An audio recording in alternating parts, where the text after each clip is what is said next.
Yeah, we all know it is brutal submitting starting lineups this week. I mean, having to go through and rank 50 of these guys is damn near impossible, but I'm going to do my best to help you get that starting lineup right for week 7. Starting off tier 1, we already know. We don't need to talk about these guys. You're starting Tyreek, Kupp, A.J. Brown, Eckler, Bijan, Diggs, Keenan, Amon-Ra St. Brown. You'll notice I'm not ranking Christian McCaffrey here just because we don't know if he's going to play. At the time of this reporting, we've had some reports saying, oh, CMC may be good to go on Monday night, or, oh, Christian McCaffrey may not.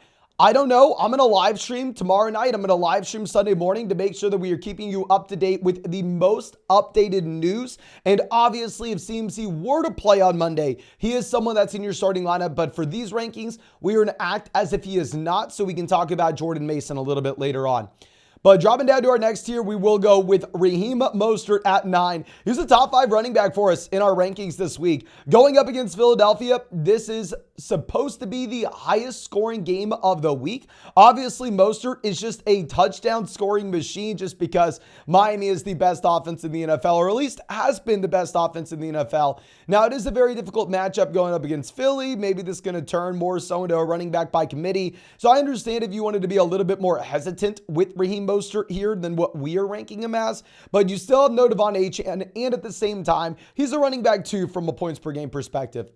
Now, Josh Jacobs will be our next running back at 10. Great matchup against Chicago. I don't know why every single person in our live streams is asking if they should sell Josh Jacobs. The man fundamentally at the end of the day is the number 1 running back in the NFL in targets. He just has a ridiculous workload. He has the target volume, and it's a great matchup going up against the Chicago Bears. So even if the offense is bad, even if the offensive line is bad, and that volume will be a little bit depressed, still want to go out there and still want to be starting him. Now, Kenneth Walker will be our next running back at 11. You actually have a spread on this game of about 11 points. I'm sorry, 8 points. I apologize. But you have the Seattle Seahawks as a top 5 offense in the NFL this week, according to Las Vegas implied team totals. It's a great matchup going up against Arizona. Should be a great game script where you should have the Seattle Seahawks able to run the ball consistently in the second half. And Walker is a running back that really is just a touchdown scoring machine similar to Mostert. I mean, not to that extent, but still. The DeAndre Swift will be our next running back, with Swift going up against Miami. Philly's actually favored in this game, which is going to be interesting. But nonetheless, this is a running back that is top 5 in the NFL in targets. This is a running back that's running behind an elite offensive line, which is supposed to be a high scoring game environment. So we will go through. We will start DeAndre Swift. And then I know that everybody hates to see this. I know that everybody is panicking with Davante Adams. Adams is still a must-start player. While Davante Adams has been putting up some of the worst games of his entire NFL career and leading to everybody panicking on Davante Adams that he's not a top 3 wide receiver at the moment, he has still been a low-end wide receiver 1, high-end wide receiver 2 from a points per game perspective. He is still like the number 6th player in the entire NFL in targets. It's a good matchup going up against Chicago. If Jimmy G misses, we assume that Brian Hoyer just locks on to Adams, and Brian Hoyer possibly gets him 30% of his team's targets. So yeah, I mean, if anything, I'm buying low on Davante Adams. I mean, I understand every other question we're getting the live stream now is like, oh, do I sell Davante Adams? And it's like, okay, well, maybe you should have sold him 2 weeks ago. I wish I would have been smart enough to tell everybody to sell him 2 weeks ago. But to sell him now, you're selling him at an incredibly low point. Saquon Barkley will be our next running back. You're a 2.5-point dog going up against Washington. Looks like Daniel Jones will probably not be playing in this game. Obviously, Barkley, incredible workload. You love what you get as a receiver. Not the best matchup in the world going up against Washington. And at the same time, just a horrendous offensive line. Now, Aaron Jones will be our next running back. Yeah, we will be aggressive with Aaron Jones here. Beautiful matchup going up against Denver. Aaron Jones has been practicing all week. I'm going to operate under the assumption that Aaron Jones will be playing. I think that this is going to be his breakout game this season, where obviously Aaron Jones had pretty much nothing dealing with injuries. Brandon Ayuk will be our next wide receiver at 16. I want to put an asterisk with Brandon Ayuk here. At the time of this recording, I do not know if Deebo Samuel and or Christian McCaffrey will play. Obviously, if these guys do not play, you are ecstatic when it comes to Brandon Ayuk. However, if you have both those players in, then Brandon Ayuk does slide down a bit in these rankings. But nonetheless, a good matchup against Minnesota. You're going to be playing him regardless. Then our next guy will be Jalen Waddle. I want as many pieces in this Miami-Philly game as I can possibly get. Y'all know I really like Jalen Waddle. Last year, he was our most drafted wide receiver in underdog drafts when we just printed money, won $150,000 in underdog drafts last year. Jalen Waddle was a primary reason of that. So I am very much biased when it comes to Waddle, but nonetheless, this is a wide receiver in an elite offense with big play ability, and I want as many pieces in this game as I can get. Isaiah Pacheco will be our next guy at 18. Pacheco, one of the very few players we can confidently rely on the volume with. Like if you're looking at the running backs that are ranked through the rest of this video, you will notice that Pacheco is like the last guy in this range, and we have a significant drop off beyond here. So I'm very comfortable in starting Pacheco given his offense, given the spread in this game against the Chargers, and given the overall workload, where after this, it gets very ugly at running back. Then Puka will be our next wide receiver. Puka at 19. I mean, he's the wide receiver 8 from a points per game perspective this year. And y'all know earlier in the season, we were saying to go through and sell high on Puka before Cooper Kupp came back. I was saying, okay, well, clearly Kupp will be the wide receiver 1 here. Sell Puka and go get someone like Chris Olave. I mean, I know a lot of people after week 2 were able to sell Puka and go get A.J. Brown. I do want to stand by, though. I think that Puka is a wide receiver that is still a must-start option, even with Cooper Kupp in here. I know last week he was a little bit disappointing, but at the same time, he was right there, and I repeat, right there to have that touchdown and to have nobody concerned about him whatsoever. Now, dropping down to our next tier, we actually have to pull this up, so give me 1 second. And if you have not done so already, hit that like button, subscribe to the channel if you play fantasy football. And if you want to check out my favorite pick'em on Underdog Fantasy this week, you're going to go with the Bijan Robinson, more than 83.5 total yards going up against the Tampa Bay Buccaneers. I mean, he's averaging about 95 total yards so far this season. And if you use promo code FLOCK on Underdog, they're going to match your first deposit dollar for dollar up to 100. Plus, you're going to get our rest of season fantasy football rankings and tiers. And on top of that, ladies and gentlemen, you're going to be getting a Lamar Jackson special pick'em, more than less than half a total yard for Sunday's game. And on top of that, Underdog's been going crazy. You're going to get a LeBron James special tip-off, more than less than half a point. So please make sure you are taking advantage of that. Super happy we're able to get it all for you. But nonetheless, our next guy will be DK Metcalf. Significant teardrop here. I mean, with Metcalf, this is a wide receiver that I know a lot of people view as that wide receiver. I don't necessarily think that he is a wide receiver 1. I think that it is a phenomenal matchup going up against Arizona. He was a high-end wide receiver 3 last year from a points per game perspective, a high-end wide receiver 3 the year prior from a points per game perspective. So I don't know. I mean, it's a great matchup, even though I don't want to say that rest of season, he's probably not going to be this high in our rankings. Now, Michael Pittman will be someone that actually rest of season I'd rather have over DK Metcalf.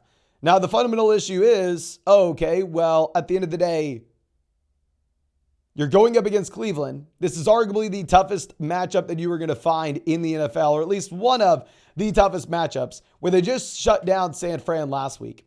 Then Devonta Smith, our next guy with Smith. I know he's been disappointing. He had 11 targets. He's in an elite level offense. He's in the Miami game. I want as many pieces in this game as possible. So for the love of God, do not bench Smith.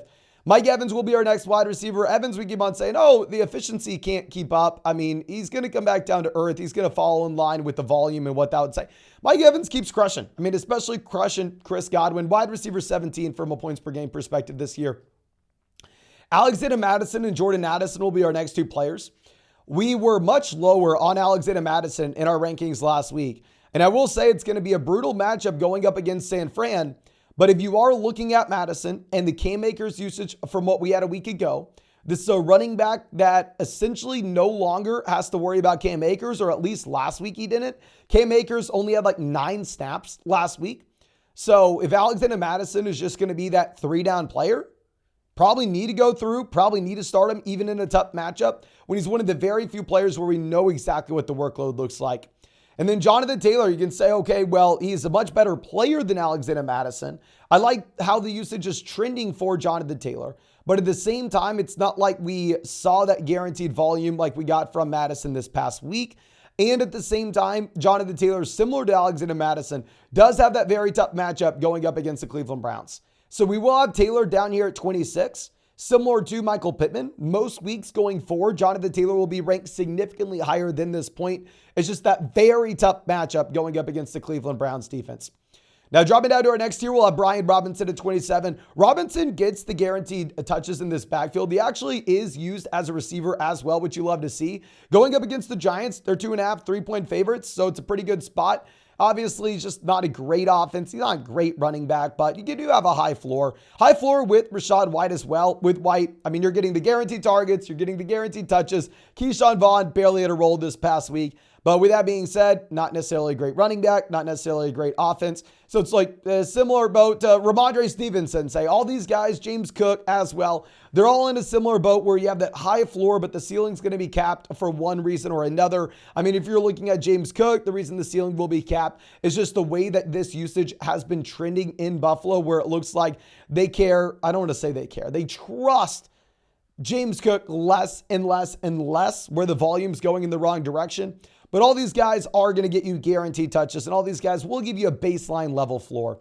Then DJ Moore will be our next wide receiver. DJ Moore was that sell high guy for us last week for a multitude of different reasons. The primary one being is if you were looking at the fantasy expected points per game versus the reality and the actual fantasy points per game, you would see that DJ Moore had the highest discrepancy between the two last week. So we were sitting here going, okay, yeah, DJ Moore there's no way he's going to keep scoring a touchdown on every 8 targets. He's going to come back down to earth. And he did come back down to earth this past week. And on top of that, you have the Justin Fields injury. I don't necessarily think the Fields injury is like a death nail for DJ Moore. I think DJ Moore will still be okay.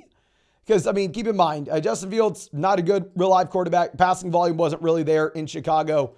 So, I mean, it's not a great situation with or without Fields. Zay Flowers will be our next wide receiver at 32. Zay Flowers trending in the right direction. Love to see it. Going up against Detroit. Should be a lower scoring game overall if you're looking at Las Vegas over-unders. And Zay Flowers probably would have him ranked higher than this in our rest of season rankings, given the fact that he's already been very impressive as a rookie. But we should be a little bit hesitant here. And then Hollywood Brown will be our next wide receiver at 33. Hollywood, not the best matchup in the world going up against Seattle, but you are very excited long-term when we are getting Kyler Murray back into this offense. With Kyler, I don't necessarily think that he is like an elite real-life quarterback. I think he's great in fantasy given his rushing upside. But I do think that Hollywood is going to definitely be better with Kyler than he would be with Joshua Dobbs. But Kyler not playing this week. And then Christian Watson will be our next guy at 34. I mean, with Watson, great matchup against Denver. I know he's the wide receiver 45 from a points per game perspective. Keep in mind, this is a wide receiver that was coming back from an injury. We really haven't gotten a chance to see what a fully healthy Christian Watson looks like in this offense. Really, if you are starting Watson, you don't necessarily have to bank on Watson's talent. I believe that that is there. You more so have to be banking on what we're going to get from Jordan Love. Now, dropping down to our next tier, we will have Amari Cooper. With Amari, it's kind of a lose-lose, right? You either get Deshaun Watson, where reports are saying the shoulder injury is going to make it where he can't push the ball down the field effectively. Where, I mean, the overall Cleveland Browns offense will be a little bit capped for one reason or another. Or you don't have Deshaun Watson and instead you have PJ Walker. So the quarterback play is probably going to be lackluster in Cleveland almost regardless. With that being said, I have drafted so much Amari Cooper. Like y'all know, I had Amari Cooper ranked ahead of Calvin Ridley this year, which, but even if I have Amari everywhere and I'm rooting for Amari to be much better than this, I'm trying to be realistic just given the quarterback play and the situation we have in Cleveland. Gibbs will be our next guy at 36. Reynolds dealing with an injury. I mean, if Craig Reynolds does not go, you could maybe even push Gibbs higher than this, but you for sure have no David Montgomery in week 7. Gibbs is going to get the receiving volume out of this backfield. And this is a great offensive line, and this is an offense we want pieces of. Chris Godwin will be our next guy at 37. I mean, high floor. I don't know what the ceiling looks like.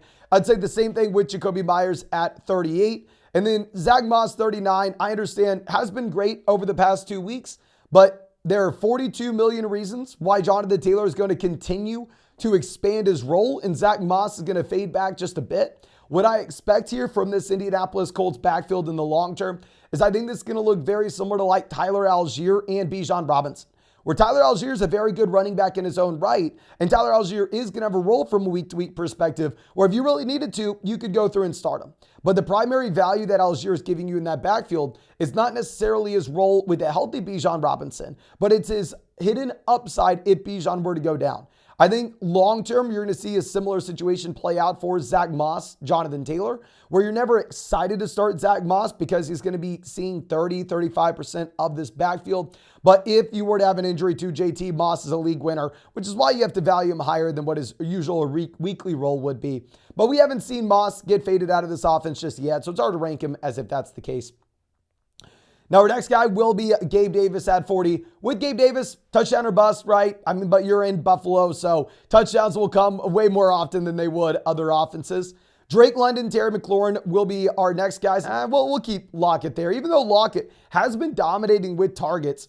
I mean, Lockett right now is the #1 wide receiver in Seattle with targets, and it's a good matchup against Arizona. Jerome Ford will be our next running back at 41. Jerome Ford has the consistent workload, but why we were talking about selling Jerome Ford about a month ago at this point, coming off a very good game against Tennessee where he had multiple touchdowns, is simply, if you look at the talent profile of Jerome Ford, if you look at the output from this Cleveland Browns offense, Jerome Ford is a player that's hard to get excited about if he's in a committee. And he clearly is in a committee. Kareem Hunt takes the rushing touchdown this past week. Ford still is the lead back in this offense. And I'm saying this as someone who has way more Kareem Hunt in Underdog Best Ball drafts than Jerome Ford. So I'm really hoping that Kareem Hunt comes out here and takes over the job. But in reality, probably going to be like a 50 split for Ford, 40 split for Hunt. The third running back here is probably going to get 10%. And nobody's going to be that exciting. And then at the bottom end of this tier, we are going to have George Pickens, Deontay Johnson. With George Pickens, Deontay Johnson, I mean, I think that these guys are going to be ranked neck and neck rest of season. I think they eat into each other's work, and at the same time, it's a bad offense in Pittsburgh, so it's too hard to get super excited about either guy. And then dropping down to our last tier, we're going to go Jordan Mason at 48. I have no idea how to rank Jordan Mason because the issue is, if you were to start Jordan Mason, you were having to make that commitment on Sunday. Whereas we don't know if CMC is going to be good to go or not. So hopefully we get clarity with Christian McCaffrey. Like I said, I'm going to be live streaming every single day, so just make sure you are subscribed to the channel. But if we don't have that clarity with CMC, you probably are instead going to have to play like Javonte Williams. Not super excited about Javonte. Arguably one of the worst offenses in the NFL, and he's in a 3-man running back by committee. Or maybe go with like Jalen Warren, Najee Harris. Now, I know we've talked about these Pittsburgh backs at length, but essentially with these running backs, it's gross. You can't really start either of them when they're splitting the backfield 50-50, but similar to like that Tyler Algier mold, if the one or the other were to go down, then the other player becomes a must-start guy based off of volume. So you'd have to roster both guys and value them based off that premium handcuff appeal. But I think that's all I have for you all in this video. If you have not done so already, please go down there, drop a like, subscribe to the channel if you play fantasy football. And like I said, if you want to check out my favorite pick'em this week on Underdog, Bijan Robinson, more than 83.5 total yards. You can find that link in the description or the comment section. Promo code FLOCK, you are going to get a 100% deposit match, plus our rest of season fantasy football rankings and tiers. And on top of that, ladies and gentlemen, you are going to be getting a LeBron special pick'em, more than less than half a total point, and a Lamar Jackson special pick'em, more than less than half a total yard. So please make sure you are taking advantage of that. But thank you again. I really do appreciate you. Really hope you have a great day, and really hope we get to see you out in the live stream later tonight.